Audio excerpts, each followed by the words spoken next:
परिवार एक घर में आपका स्वागत है। आज हम लाए हैं एक खास चर्चा। पोल्यूशन यानी प्रदूषण को काबू में रखने के लिए एनसीआर में कई बार कंस्ट्रक्शन एक्टिविटीज पर एक ब्लैंकेट बैन यानी रोक लगाई जाती है। ये माना जाता है कि जो कंस्ट्रक्शन की गतिविधि है, धूल मिट्टी उससे उड़ती है और पार्टिकुलेट मैटर 2.5 पीएमआई जो कहते हैं उस पर असर पड़ता है। लेकिन सभी प्रोजेक्ट्स पर रोक लगाना सिर्फ बिल्डर्स के लिए ही नुकसानदायक नहीं होता है, इसमें ग्राहक और होम बायर्स का भी नुकसान है। कंस्ट्रक्शन रुक जाने से घर भी समय पर नहीं मिलते हैं। इसका क्या समाधान हो सकता है? पोल्यूशन भी जानलेवा है और घर समय पर मिले ये भी जरूरी है। आइए जानते हैं हमारे एक्सपर्ट से। हमारे साथ हैं ललित कुमार अग्रवाल, एनसीआर की प्रसिद्ध real estate company signature global के वाइस चेयरमैन हैं, और इन्वेस्टो एक्सपर्ट्स के मैनेजिंग डायरेक्टर विशाल रहेजा। ललित जी, कंस्ट्रक्शन बैन इसी साल नहीं हुआ है, ये हर साल होता है अक्टूबर से जनवरी के बीच में, और 2 से 3 महीने बिल्डिंग्स नहीं बन पाती हैं, तो जाहिर है प्रोजेक्ट्स कंप्लीशन पर फर्क पड़ता ही है। जी, फर्क पड़ता है। और रियल एस्टेट एक ऐसा सेगमेंट है ऑटोमोबाइल इंडस्ट्री के बाद की सबसे बड़ा रोजगार अगर किसी से मिलता है तो रियल एस्टेट से मिलता है। बड़ी संख्या में मजदूर जो हैं 1000 रियल एस्टेट से जुड़े, अलाइड इंडस्ट्रीज से जुड़े हैं, और सबसे अहम ग्राहकों की गाड़ी कमाई रियल एस्टेट में लगी है। यदि हम निर्माण कार्य को रोक देते हैं तो इससे पूरा इकोसिस्टम इफेक्टेड होता है। हर साल कंस्ट्रक्शन बैन की वजह से लगभग 2 महीने तक कंस्ट्रक्शन एक्टिविटी इफेक्टेड होती है। जहां इससे एक तरफ कंस्ट्रक्शन डिले की सिचुएशन बन जाती है, वहीं कंस्ट्रक्शन वर्कर्स को मोबिलाइज करना भी काफी मुश्किल होता है, क्योंकि एक बार कंस्ट्रक्शन रुकने पर लेबर या तो होम टाउन चले जाते हैं या फिर अदर देन एक्टिविटीज में डाइवर्ट हो जाते हैं। हमें अलग अलग अप्रोच, सतर्क रुख अपनाने की जरूरत है। हमें सेल्फ रेगुलेशन की जरूरत है। फॉर एग्जांपल, सिग्नेचर ग्लोबल ने भी हाल में ही यूएसएआईडी के CABH clean air better health कार्यक्रम के लिए अमेरिका की एक NGO CEEW council of energy, environment and water के साथ टाई अप किया है। इसके तहत हम अपने कई प्रोजेक्ट्स पर एयर पोल्यूशन मीटर लगा रहे हैं, जिसके जरिए हम अपने साइट्स पर रेगुलर पोल्यूशन को मॉनिटर करेंगे। हरियाणा पोल्यूशन कंट्रोल बोर्ड ने हाल में ही एक स्कोरिंग प्रणाली जारी की है, जिसमें 29 पैरामीटर है। स्कोरिंग सिस्टम के अनुसार कंस्ट्रक्शन साइट्स को उनके स्कोर के आधार पर क्लासिफाइड किया जाएगा। 25 और 55 के बीच में जो स्कोर होगा उसको बैड माना जाएगा, जबकि 56 और 100 के बीच के स्कोर को सेटिस्फैक्टरी माना जाएगा, और 100 और 220 के बीच के स्कोर वाली साइटें गुड या बेस्ट के रूप में क्वालिफाई करेंगे। तो इस समय कंस्ट्रक्शन स्टेटस क्या है? अगर आपके साइट्स पर आप खुद ही मैनेज कर रहे हैं, पोल्यूशन नहीं हो रहा है, तो क्या अलाउड है कंस्ट्रक्शन इस समय आपके साइट्स पे चल रहा है? यस, अभी कंस्ट्रक्शन अलाउ है, और ग्रैब 3 हट चुका है और ग्रैब 2 अभी लगा हुआ है। ग्रैब 2 में एक आपको जितना भी जो मटेरियल होता है उसको कवर करके ग्रीन क्लॉथ से रखना होता है, और वाटर की स्प्रिंकलिंग कंटिन्यूएशन में करनी पड़ती है, ताकि उसके जो डस्ट के पार्टिकल वो बने, कण आपको उड़े ना साइड पे और पोल्यूशन को बढ़ावा ना दे। विशाल, लेकिन ये तो सिग्नेचर ग्लोबल है, इन्होंने खुद ही ये जो हरियाणा सरकार ने जो राहत दी है और एक प्रोटोकॉल बोला है बिल्डर्स को फॉलो करने के लिए, वो तो शायद उससे ज़्यादा ही कर रहे हैं।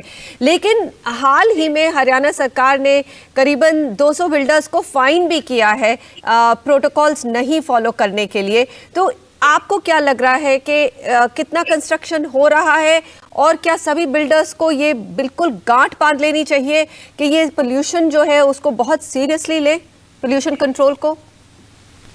जैसे कि मनीषा जी, पहले तो मैं पॉल्यूशन बोर्ड के इस इनिशिएटिव को समर्थन करते हैं। Obviously they are thinking about the citizens of the country, but इसकी अदर साइड स्टोरी समझना बहुत जरूरी है। आज किसी एक सेलेक्टेड डेवलपर की वजह से, किसी एक सेलेक्टेड डेवलपर की गलती की वजह से पूरी इंडस्ट्री सफर ना करे। ये कंस्ट्रक्शन बंद होना एक पूरे इकोसिस्टम को इफेक्ट करता है, और पूरा कस्टमर की जो पोजीशन की टाइमलाइन से वो डिले होती है। पोजीशन टाइमलाइन डिले होने की वजह से उसके ऊपर एक्स्ट्रा EMI का बर्डन आता है। वो एक समय पे रेंटल भी पे कर रहा होता है और आपकी EMI भी पे कर रहा होता है।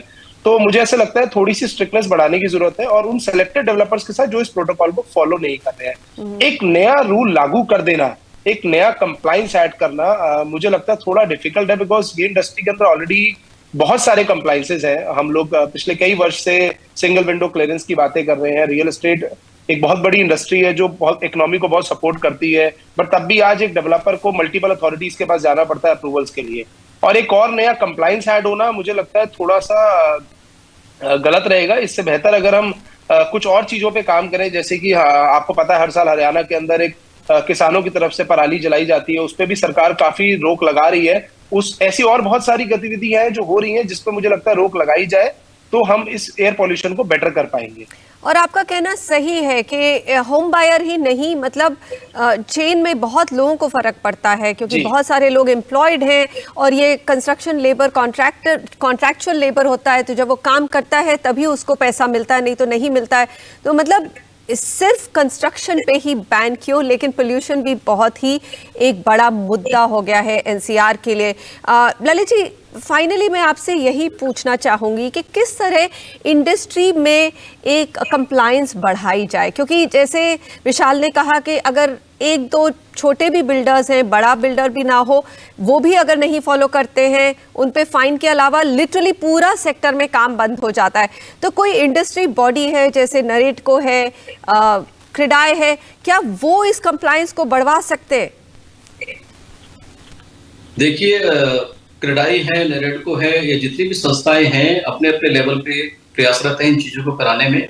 और सिग्नेचर ग्लोबल भी एक जिम्मेदार डेवलपर के रूप में हमारा जो उद्देश्य है पर्यावरण और इसकी नेचुरल एसेट्स को बचाना, इसके लिए हम इफेक्टिव पोल्यूशन कंट्रोल मेजर्स का पालन करते हैं और पोल्यूशन की समस्या कम करने के लिए सस्टेनेबल प्रैक्टिसेस को अपनाते हैं। हमारे लिए कंस्ट्रक्शन साइट्स पर पोल्यूशन लेवल्स को मॉनिटर करना और पर्टिकुलेट मैटर को के बढ़ते स्तर पर रोकना हमारी हाई प्रायोरिटी होता है। सिग्नेचर ग्लोबल 3R के मंत्र पर काम करता है, रिड्यूस, रिसाइकिल और रीयूज, यानी निर्माण प्रक्रिया से वेस्ट कैसे कम करें, वेस्ट को रिसाइकिल कैसे करें और पर्यावरण और नेचुरल सोर्सेस को बचाने के लिए कंस्ट्रक्शन वेस्ट को कैसे रीयूज करें। जी, हम अपने निर्माण कर्मचारियों को विशेष प्रशिक्षण देते हैं जिससे कंस्ट्रक्शन एक्टिविटीज को कम से कम पोल्यूशन हो। आज विश्व में जो ग्लोबल वार्मिंग की समस्या है उसे ध्यान में रखते हुए as a responsible real estate developer हम ग्रीन डेवलपमेंट को प्रमोट करते हैं और हर वो उपाय करते हैं जिससे एनवायरनमेंट को कम से कम क्षति पहुंचे, नुकसान पहुंचे। यस। विशाल, ये बताइए कि आपको भी, जैसे आप जब आपके पास कस्टमर आता है, क्या आप उनका रुझान उन प्रोजेक्ट्स की तरफ करते हैं, उन बिल्डर्स की तरफ जो रिस्पॉन्सिबली इस पोल्यूशन मैटर को लेते हैं? जी, बहुत बिल्कुल ठीक कह रहे हैं। आज का कस्टमर बहुत एजुकेटेड है। आज का कस्टमर सब कुछ जानना चाहता है। जो डेवलपर प्रोजेक्ट डिलीवर कर रहा है, क्या वो सारे सेफ्टी प्रिकॉशंस ले रहा है या नहीं ले रहा है। तो yes, it really matters and we also prefer to only work with the developers who are following all the compliances. चलिए Lalit ji, Vishal ji, thank you very much. मैं यही चाहूंगी कि 2023 में रियल एस्टेट सेक्टर को ज़्यादा ब्रेक्स ना लगे, चलता रहे। अभी गाड़ी पकड़ी है, स्पीड पकड़ी है गाड़ी ने, तो ये स्पीड ना रुके। हर परिवार एक घर में आज इतना ही।